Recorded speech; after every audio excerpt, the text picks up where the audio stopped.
အားလုံးပဲမင်္ဂလာပါကျွန်တော်ကဒီနေ့မှာတော့ Google Map နဲ့ browsers ကိုသုံးပြီးတော့မိမိသွားလို့ရတဲ့လမ်းကြောင်းကိုကြိုတင်ပြီးတော့လေ့ကျင့်ရမယ့်နည်းလမ်းတွေကိုပြောပြပေးသွားမှာဖြစ်ပါတယ်အထူးသဖြင့်အပြင်မှာကိုမသွားဘူးတဲ့နေရာတွေကိုအစမ်းလေ့ကျင့်ခြင်းနဲ့ဆိုရင်တော့အခုနည်းလမ်းကအများကြီးအသုံးဝင်မှာဖြစ်ပါတယ်စသချင်းနေနဲ့ကျွန်တော်တို့ Google Map ကိုဖွင့်ပါမယ်ပေါ့နော်အရင်ဆုံးဒါလမ်းကြောင်းကိုအရင်ရှာမယ်ပေါ့ဘယ်နေရာနေဘယ်နေရာသွားခြင်းလဲဆိုတာကိုကျွန်တော်အနေနဲ့အလွယ်တဲ့ဥပမာလေးတစ်ခုပဲအရင်ပြပေးပါမယ်ဒီမှာကျွန်တော်လှည့်တန်းစင်ကေဟာကိုအရင်သွားမယ်ပေါ့နော်လှည့်တန်းစင်ကေဟာနေပြီးတော့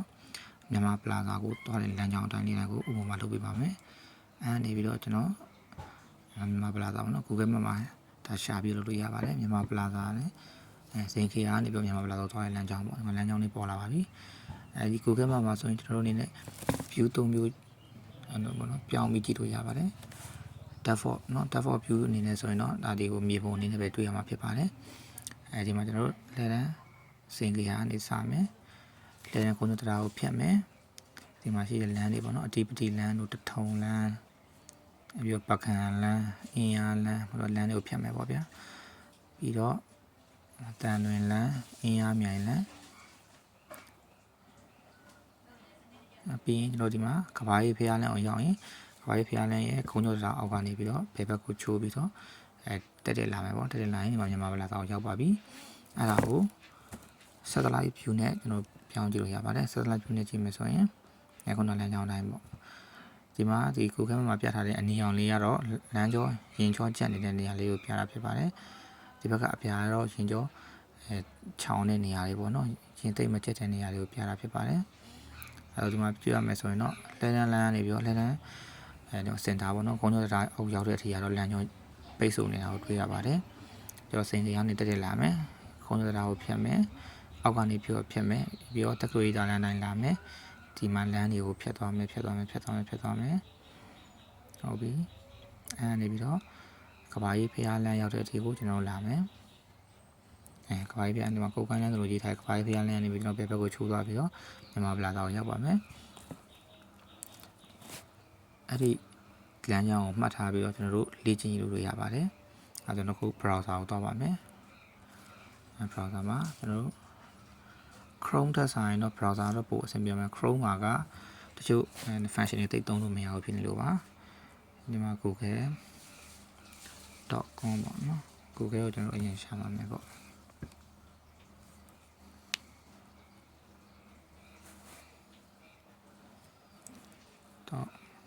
.com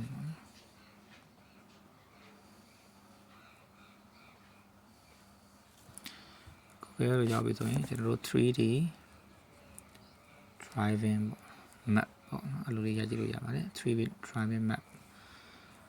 အဲ့မှာအပေါ်ဆုံးက frame synthesis ဆိုတဲ့ link တွေကိုဝင်ပါမယ်အခုထဲကိုရောက်ပါပြီသူ့မှာတော့ကြော်ညာတက်တာပါညာရှိပါတယ်ကျွန်တော်ကြော်ညာလေးတစ်ခါချထားမယ်ဒီမှာ start close ရှိပါတယ်အဲ့လိုနှိပ်လိုက်ပါမယ်အရင်ဆုံးဒီ page ကိုအသုံးပြုပုံပြလို့ကျွန်တော်အရင်ပြောပြပေးပါမယ်ဒီမှာကျွန်တော်တို့လည်းထုံးတာတိုင်းပဲပေါ့နော် map satellite hybrid ဆိုပြီးတော့ပုံစံ၃မျိုးရှိပါတယ် map ကတော့မြေပုံလေးနဲ့မြင်ရမယ့်ပုံစံမျိုးဖြစ်ပါတယ်စာသားပါမယ်မြေပုံလေးနဲ့ပါပါမယ် satellite ကတော့အပြင်ကမြင်တဲ့ view တိုင်းကိုပေါ်ကနေပြီးတော့ဂျိုတို့ကကြည့်တဲ့ပုံစံတိုင်းပြတာဖြစ်ပါတယ် hybrid ကတော့အဲဒီ satellite view ပေါ်မှာကျွန်တော်တို့နာမည်လေးတွေပါတာဖြစ်ပါတယ်ပေါ့နော်ဒါကိုကြတဲ့ဒီပုံစံနဲ့မောင်းလို့ရတယ်ပေါ့နော်လေ့ကျင့်လို့ရပါတယ်ဒီညာဘက်ကကလိုလေးတွေဖြစ်တဲ့အပေါ်ကနေ tit down ဆိုတာရှိတယ် tit up ဆိုတာရှိတယ်ပေါ့ tit down ကတော့ကျွန်တော်တို့ကgame ဆိုရင်မြင်ရတဲ့ third person view နဲ့ကြည့်ရတဲ့ပုံစံမျိုးဖြစ်ပြီးတော့ tit up ကတော့နှိမ့်မယ်ဆိုရင်အပေါ်တက်ရနေပြီးတော့အပေါ်ကနေအောက်ကို upside down ကြည့်တဲ့ view နဲ့ကြည့်တာဖြစ်ပါတယ် not up ကတော့မြောက်ဘက်အရက်ကိုအမြဲတမ်းခေါင်းတီးပြီးတော့သွားတဲ့လမ်းကြောင်းဖြစ်ပြီးတော့ပုံစံဖြစ်ပြီးတော့ heads up ကတော့ကားဦးခေါင်းတဲ့ဘက်ကိုလိုက်တဲ့ပုံစံမျိုးဖြစ်ပါတယ်ကျွန်တော်ဥပမာပြပေးပါမယ်ဒါဆို tit down နဲ့တင်ပြမယ်နော် tit down နဲ့ကိုကျွန်တော်တို့ not up နဲ့ပြထားမယ်ဆိုရင်ကျွန်တော်တို့ကားကိုမှရွေးလွှားနေပါမယ်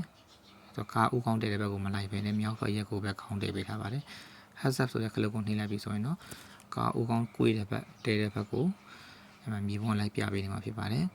အခုဘက်ဒီဘက်ကွေးတာပါညာတော့ဒီဘက်မှာရှိတဲ့ခလုတ်လေးနဲ့ပေါ့နော်ကျွန်တော်လေးပိတ်ပါမယ်ဘယ်ဘက်မှာရှိတဲ့ခလုတ်လေးနဲ့ကျွန်တော်တို့တွားပါမယ်ရှေ့တိုးမယ်နောက်ဆုံးမယ်ဘေးကွေးမယ်ပေါ့နော်ဒီမှာကျွန်တော်နှိပ်တဲ့ဘက်ကိုကားရဲ့ CI နဲ့လိုက်ပြီးလဲနေတာတွေ့ရပါမယ်အဲဆိုတော့ဒါကြောင့်ကျွန်တော်တို့သုံးတဲ့ပုံစံရပါပြီခုန လေ့ကျင့်ဖို့အတွက်ဆိုရင်ကျွန်တော်တို့ဒီမှာဘယ်ဘက်မှာရှိတဲ့နေရာမှာ location name မှာကျွန်တော်တို့ကစမဲ့ sorry စမဲ့အမှတ်ပေါ့နော်လဲတန်းစိန်ကေဟာပေါ့နော်စိန်ကေဟာပေါ့နော်စိန်ကေဟာရိုက်ကြည့်လိုက်မယ်တချို့နေရာတွေကတော့ဓာတ်ရိုက်ရောက်ပေမဲ့တချို့နေရာတွေကတော့နာမည်တူတဲ့တခြားနေရာကိုရောက်သွားတယ်ကျွန်တော်ဒီမှာဆိုရင်စိန်ကေဟာပါရမီလန်ကိုကျွန်တော်တို့ရောက်သွားတယ်ပေါ့နော်ဆိုရင်စိန်ကေဟာလဲတန်းဆိုရင်နော်ဒီမှာဆိုစိန်ကေဟာလဲတန်းကိုရောက်ပါပြီအခုကျွန်တော်တို့မြင်တဲ့ view တော့ဒါ hybrid view နဲ့ကြည့်ထားတာဖြစ်တဲ့အတွက်ကြောင့်နာမည်တွေရော satellite view အနေနဲ့ရောမြင်နေရတာဖြစ်ပါတယ်ခုနsorry ခုနကြည့်ထားတဲ့လမ်းကြောင်းအတိုင်းဆိုရင်ကျွန်တော်တို့ဒီမှာလှဲတဲ့လမ်းတက်တက်သွားမှာဖြစ်ပါတယ်ကိုကလမ်းကြောင်းကိုကျွမ်းကျင်မြင်နေပြီ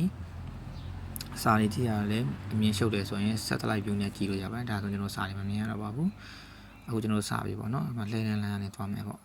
ဒီကားကိုဒီလိုလေးထိမယ်ကျွန်တော်အခုတုံးနေတဲ့ပုံစံကတော့ tick down ကို heads up ဆိုတဲ့ခေါင်းတည်ထားတဲ့ပုံစံမျိုးနဲ့တုံးနေတာဖြစ်ပါတယ်ကျွန်တော်အခုလှည့်နေနိုင်လာပြီเนาะကုန်းတော်ကိုအောက်ကနေတက်တက်ဖြတ်မယ်ဒီလိုကိုကတည်ချင်း hybrid view ကိုထောက်ပြီးတော့ဒီလိုကြည့်လို့ရပါတယ်ဟို satellite နဲ့ကျွန်တော်ပြန်ဖြောက်လိုက်ပါမယ်အခုဒီမှာ satellite အတိုင်းလာနေပြီเนาะလှည့်နေတဲ့အတိုင်းလှည့်နေဆိုတက်ကိုရေးတာလည်းအတိုင်းလာနေပါပြီတက်သွားမယ်အောက်မှာကကိုဘယ်လောက်နှုံးနဲ့မောင်းနေလဲဆိုတာကိုပြထားပါမယ်အပြင်မှာတော့ဒီလိုမျိုးနှုံးနေတော့မောင်းလို့တော့မရပါဘူးလမ်းကျော်ပိတ်တာတွေကန့်သက်ချက်တွေရှိပါတယ်ပေါ့အခုဒီမှာဆိုကျွန်တော်72 74ကီလိုမီတာလောက်အထိတန်မောင်းနေတာပေါ့နော်မြေပုံဘယ်လမ်းရောက်နေလဲသိရင်ကျွန်တော် hybrid လေးကိုပြန်နှိပ်ကြည့်ပါမယ်ဒါဆိုကျွန်တော်အင်ယာလမ်းရောက်နေပါပြီနော်အင်ယာလမ်းနေပြီးတော့တက်တက်ပဲဆက်သွားပါမယ်မြေပုံအင်ယာဆိုရင်ကဘာရေးဖျားလမ်းရောက်တဲ့အထိကိုကျွန်တော်တို့တက်တက်ပဲသွားမှာဖြစ်ပါတယ်ဂျားထဲမှာလမ်းတွေကိုဒီတက်တက်ပဲဖြတ်ပြီးတော့မောင်းမယ်ပေါ့နော်ပေါ်ရှိသွားတဲ့ကလိုလေးကိုဖိထားလိုက်ဆိုရင်နှုံးကသူ့အလိုလိုတက်လာပါတယ်ကျွန်တော်160လောက်အထိကိုအမြန်ဆုံးနေနဲ့တင်လို့ရပါတယ်ဒီလမ်းတိုင်းလာပေါ့နော်တက်သွေးတာလမ်းတိုင်းလာတယ်ကျွန်တော်ဒီမှာအင်းရမြန်တဲ့အောင်ရောက်ပြီးဆက်သွားပါမယ်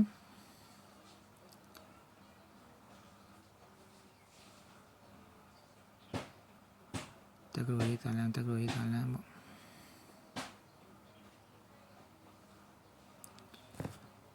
ဖြောက်ခြင်း satellite view လို့နှိမ့်လိုက်ပြီးကျွန်တော်တို့ဖြောက်လို့ရတယ်ဒီတိုင်းမျက်စိရှင်းရှင်းနဲ့မောင်းကြည့်လို့ရပါတယ်ပေါ့နော်အဲ့ဒါကိုမှယူအင်စီကမဟုတ်ဘဲနဲ့ bus ကားအနေနဲ့ဆိုလဲ bus ဆိုတဲ့ကလပ်ကိုနှိမ့်လိုက်ရပါတယ်အခုကျွန်တော်ဖယ်ရောက်နေပြီလဲဆိုတော့ကဘာဖယ်ရောက်ရောက်ပါပြီကိုရတော့ပါမယ်အဲ့တော့ဘယ်ဘက်ကလပ်လေးကိုနှိမ့်ပါမယ်ဘယ်ဘက်ကိုကိုမယ်ကဘာဖယ်ရောက်ပါပြီအပြင်မှာဆိုရင်တော့ဒါကုန်းကျော်တတာအောက်ကနေပြီးတော့တော်တဲ့လမ်းကျော်ပဲဖြစ်ပါတယ်တဲ့ဆိုမယ်ပေါ့နော်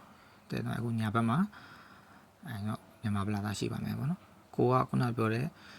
Google Map ကိုတော့ဒါအလွတ်ပေါ့နော်တွားမယ်လမ်းကြောင်းကိုအလွတ်ရနေဖို့တော့လိုပါမယ်ဒါကိုကားပါကင်ဒီလိုဝင်ရမယ့်အပေါက်တွေပါတွေကတော့အပြင်မှာကြည့်တာတော့ပို့ပြီးတော့အဆင်ပြေပါမယ်ဒါကျွန်တော်တို့မြန်မာပလာသာကိုရောက်ပါပြီအခုလေ့ကျင့်တဲ့အဓိကရည်ရွယ်ချက်ကတော့ဘယ်လမ်းကြောင်းကနေပြီးတော့ဘယ်ကိုသွားမယ်ဆိုတော့လမ်းကြောင်းပေါ့နော်ကိုမျက်စိထဲမှာပို့ပြီးတော့ရှင်းလင်းလာအောင်ပို့ပြီးတော့မြင်လာအောင်လေ့ကျင့်ယူတဲ့သဘောမျိုးဖြစ်ပါတယ်အပြင်မှာတကယ်မှမောင်းနေမှာပေါ့နော်ကိုကကိုအိမ်မှာ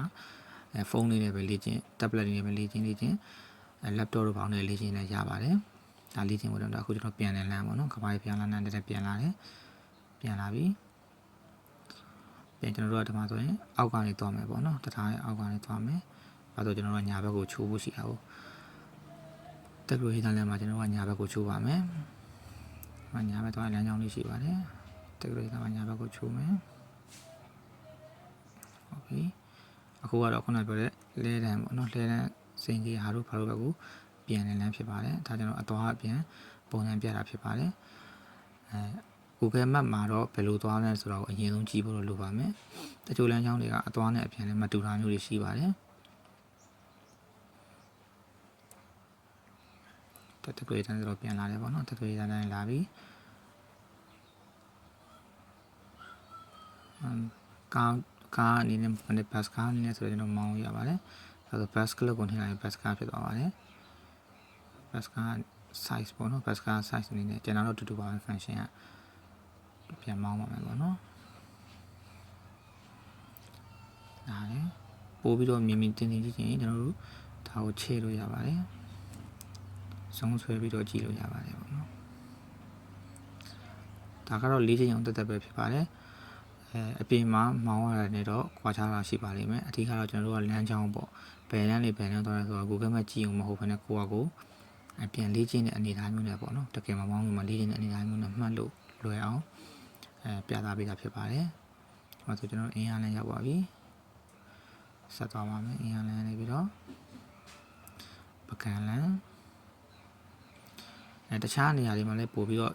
ပြန်ပြီးလေ့ကျင့်လို့ရပါတယ်။ဘာလို့တခြားကိုသွားနေတဲ့နေရာကိုဒီဘယ်ကစပြီးတော့ဘယ်ကိုသွားမလဲဆိုတော့ Google Map မှာအရင်ရှာပြီးလမ်းကြောင်းအတိုင်းကိုအဲဒီမှာ slide ရှာပြီးလေ့ကျင့်လို့ရပါတယ်။တချို့နေရာတွေကတော့ဒီအပေါ်မှာကျွန်တော်တို့ဒီရှာတဲ့နေရာမှာမတွေ့ရတာမျိုးလေးရှိတတ်ပါတယ်အဲဒီမှာစိန်ကြီးဟာပေါ့စိန်ကြီးဟာလမ်းထဲကိုကျွန်တော်တို့ရှာလို့မတွေ့ဘူးဆိုရင်လမ်းထဲစင်တာလို့ရှာပြီးတော့အနည်းဆုံးမှာရှိတဲ့ထင်ရှားတဲ့နေရာမျိုးစပြီးတော့မောင်းကြည့်လို့လည်းရပါတယ်ပေါ့နော်ဒီမှာကျွန်တော်တို့လမ်းစင်တာရောက်ပါပြီအရှိမစိန်ကြီးရောက်ပါပြီပေါ့နော်အဲဆိုရင်ကျွန်တော်ကြည့်လိုက်ပါမယ်